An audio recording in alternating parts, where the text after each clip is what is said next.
Hello, people. Good morning from Dhaka, Bangladesh. Time is on the dot, 8 a.m. And it's not as early as I'd like to, but I woke up a bit late today. I decided to do the reviews, didn't go for a walk or anything. So, yeah, the daylight is coming out. It's going to be another hot and humid day, extreme UV exposure. And hopefully, you are doing good and stay hydrated, okay? So, first episode is done. One individual review from Ahmed Al Maghribi. Check it out. And this second episode is going to be a list of masculine, manly fragrances. It's like of a man, like some of the fragrances are very unisex, like sweet. Both genders can wear it easily with comfort level of 100%. Then some fragrances are metrosexual, like Diorum Intenses, okay, or Valentino Uomo Intense. Those on the sweeter side.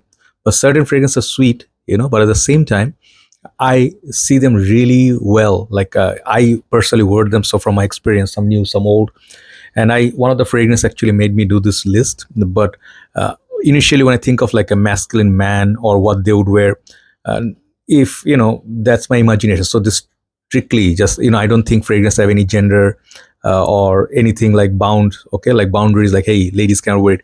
If you are a female and you like to wear any of these, you're most welcome. I personally wear a lot of fragrances marketed towards women if I find them appealing. So whatever my senses say, yeah, okay, you can actually rock this confidently. Yeah, I would wear that. I used to wear Armani C's. Okay, so let's go. And these fragrances are like random pick. Okay, I did not think of like hierarchy. Okay, or this one I like more than that, or this more masculine. Each of these fragrances, I find them very, very sophisticated, sexy, masculine.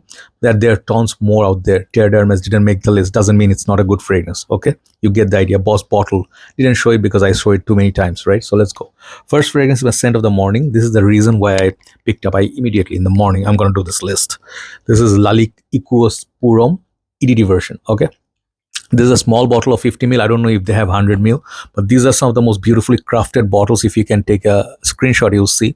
And this is all engraved on the bottle. So Lalique, I think, make glass. I don't know what you call those. They make artifacts. I don't know what you call those things, like showpiece or something. They work with crystal, right? I guess. So Lalique has really, really nice bottle designs, and they're very affordable. I don't know if this is still available, but this one, some people say is similar to Spice Bomb. I can kind of see that, but this is not a Spice Bomb exact dupe. This one has pink pepper, but at the same time, a lot of citrus elements. So it's less spicy than Spice Bomb, but the sweetness and the citrusiness makes this more wearable, and the performance is very, very good for this fragrance concentration. This is a very masculine, manly fragrance with a touch of class. Okay, I have Lalique's Lion, I have Lalique White, many Lalique fragrances I really, really like, Encre Noir line, but this is one of the really nice underrated fragrances that nobody mentions that much anymore. This is Lalique Equus. I'll write down the names. That's the first one. So 12 fragrances. I don't want to spend too much time on each. Let's go the second one. This is another reason why I made this list, because recent times, this was the second pick after Lalique. I picked it up immediately. I thought this is going to make this list. This perfume is inspired by very expensive fragrance from, I think, was the house name. I forgot the house name. The fragrance was called Teroni, okay, Ortho Parisi. And I reviewed it recent times. This is Ahmed Al Maghribi's fragrance. And this is called Black Fume, I think, yeah? Yeah, Black Fume. This perfume is so underrated and nobody talks about it because the new release also people don't know, maybe, or they are not, they don't have resources to collect it, but you should. This fragrance is ultra beast mode for a price. I mean, it will surprise you. You'll think like, oh, these fragrances do not last that much. Oh no, they do. And this thing opens a very beautiful like raspberry fruitiness, and then it goes smoke. Okay, leather or something like a woody. It smells like basically lava, okay, or burning woods, okay. And the thing is, this fragrance is beautiful. It's like the balance between sweet, dark notes and the burning woods is just incredible. This is a fragrance you can get in budget, and instead of paying for $150 for 30 or 50 ml bottle, I don't know. Teroni is maybe 30 or 50, maybe 50, yeah, but still super expensive. This one is very close to that, but more wearable. Okay, so the fruitiness up top makes it more wearable and reachable, but great fragrance. But try before you buy. Very masculine perfume called Black Fume. Number 10. It's easily one of the most masculine perfumes. I always say that, and it is that DNA Dian Cabana, the one. My most favorite one is this one, the EDT. This fragrance, the first day, my first few purchase as a fragrance collector, or when I entered the fragrance world in 2014-15, I think this was on my first purchase, like Dior Intense. I got Alirum Au Extreme Edition Blanche. I got Perielis and Isimiaki and this one. So this fragrance at first I thought, most people say, man, this one doesn't last and all that. I didn't care. I used to wear this like crazy. I still have my vintage 50 ml bottle, but I repurchased this many times. Okay. This is that DNA. Only regret people have is that they should have made it super potent version, but Dolce & Gabbana, they are not known for that much. Light blue Owington is good, but Dolce & Gabbana, most of fragrances are average performers. That's the only downside of it. But the smell, the grapefruit, tropical fruit punch, the tobacco, this fragrance, the amber, so nice, sweet, sexy, masculine. And I always think this is one of the best DNA ever made. Dolce & Gabbana The One. Next one, similar looking juice but very different scent profile, which is called Sike's Obsession. This one I had to make, made it appear in the list because this is one of the great fragrances. Like back in the days when there was no Dior Sauvage, there was no Bleu Chanel, there was no any of these great so-called kings, right? There was Obsession. Okay, I do not have a vintage version, as you can see, but the modern versions are not bad. This smell, this perfume is not for the weak or people who are young. I would say Gen Z's, no, maybe boomers, they would know this perfume. This smells like a father figure. This smells like a responsible person, spicy, kind of like Harrison Ford playing was that character. I always forget that, the guy with the hat, Indiana Jones, right? This is Indiana Jones in a bottle for me. Okay, such a masculine perfume. Maybe there's leather, spices, amber, but I don't remember the notes. But whenever I smell this smells like a man. Okay, check out my review on Obsession, then you'll see. Obsession is such a great fragrance, one of the best Sike ever made. I had to make it in this list. Next one is going to be number 8, I think. This fragrance maybe is not relevant anymore.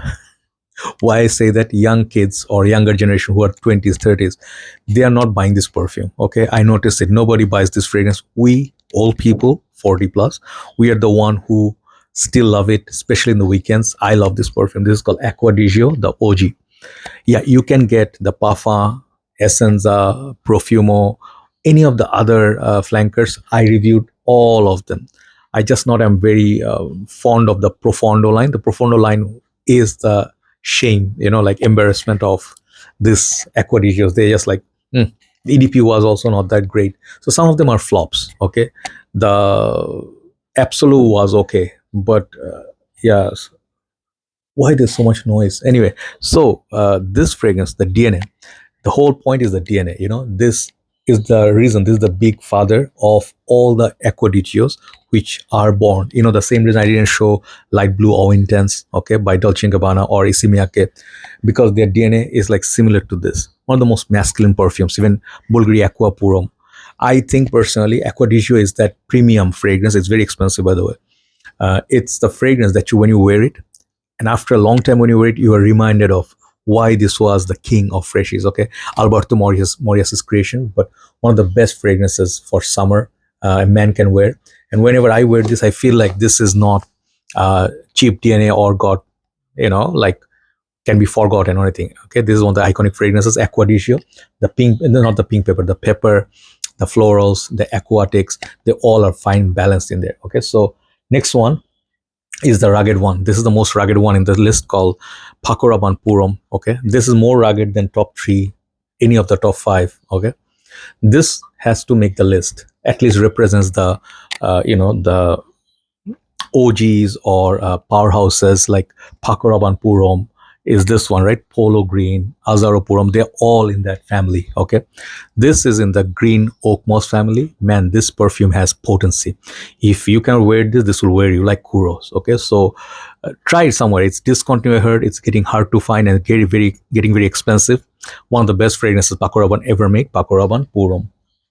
So now I'm going to go with top 6. Top 6 actually are top 7 because there's one like joint entry. Okay, so you can say together because they smell kind of similar, so I put them. But number 6 is this one, the Freshie, which is the most masculine perfume out there. I prefer this over the previous ones, and this is Versace Purum. This fragrance is, it's weird.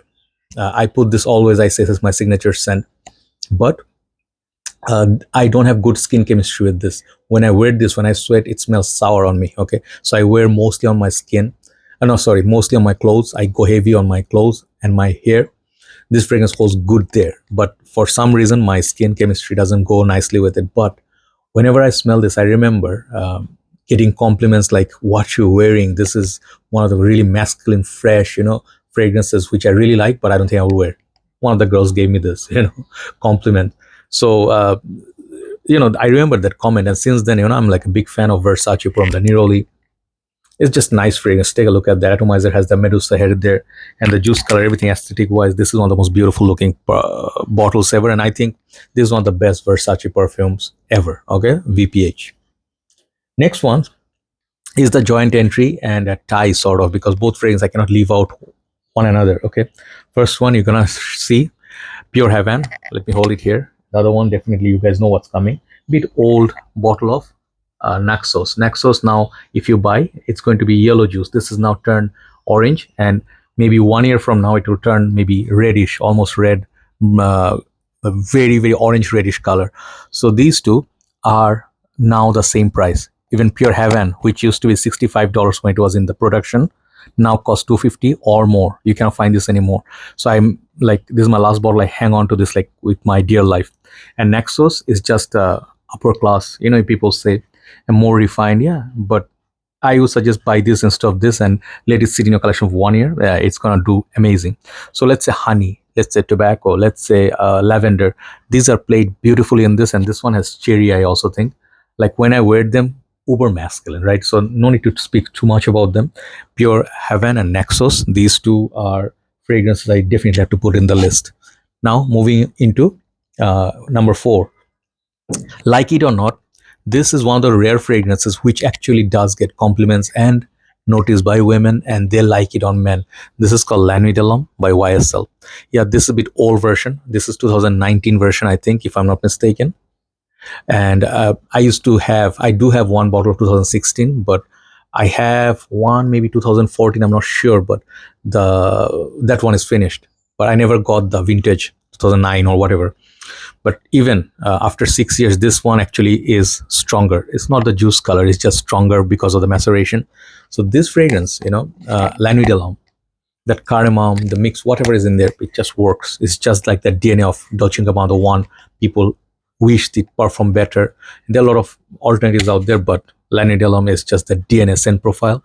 I definitely think it's one of the most masculine, sexy, and this one doesn't fall into the metrosexual like Dior Intense or some of the other ones. This one really, really is special, but very expensive now. Number 3, a discontinued gem. Had to make it here for not honorable, it's like, out of respect. This is the version of Dior Intense I would think is the masculine one. This is the LIDGE Guerlain with dark reaches. This is pure gold, okay? Not because it's how expensive this is or how rare. You can get the newer version, nowhere near this, but the cacao, and then I always forget the other note, that anyway, you guys know whatever is in YSL opium, this one has it as well. So masculine, chocolatey, like a little bit weird. At first you'll not understand why this is so special.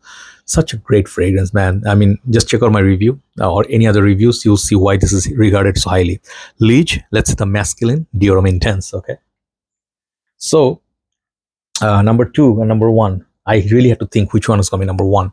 Okay, the number 1 is number 1 there, but the number 2, this is the Amouage that I picked. If I didn't have this, I would pick Interlude Man, okay, or maybe something else like, I don't know, Epic Man. But Amouage, many of their fragrances, they build so much for men, like really manly men, means manly man. Okay, so Amouage Opus, this is called 14 Royal Tobacco. This is my most favorite Amouage. It's just no doubt.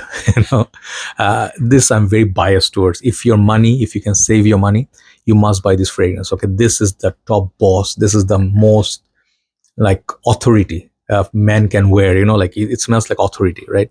Such a great fragrance. You smell this and you'll know. Like even Creed's Royal Oud, I mean, they're great. Both are great, but I prefer this because of the performance. This stuff beastly. You may not get the smell after 2-3 hours because you get nose blind.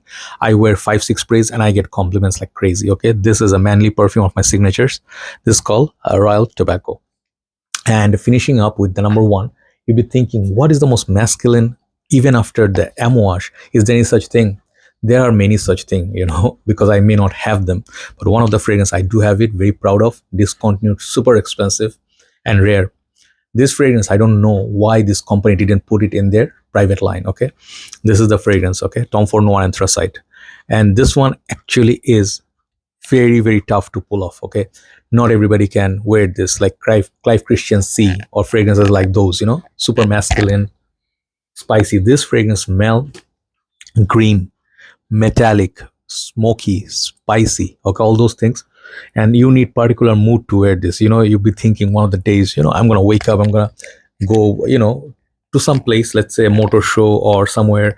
There's gonna be a lot of guys, like you need to wear something that stands out or nobody's gonna wear. This is that fragrance. Okay, even there's a 2% chance someone is wearing the Royal Tobacco, nobody's gonna wear this. Okay, so yeah, this perfume is special, one of the best Tom Ford ever made. Okay, the bottle is very mysterious as well. I am very, very happy I have this. Check out my review, then you understand why this is number one. Thank you so much for watching. Have a nice day. See you soon and take care. Bye bye.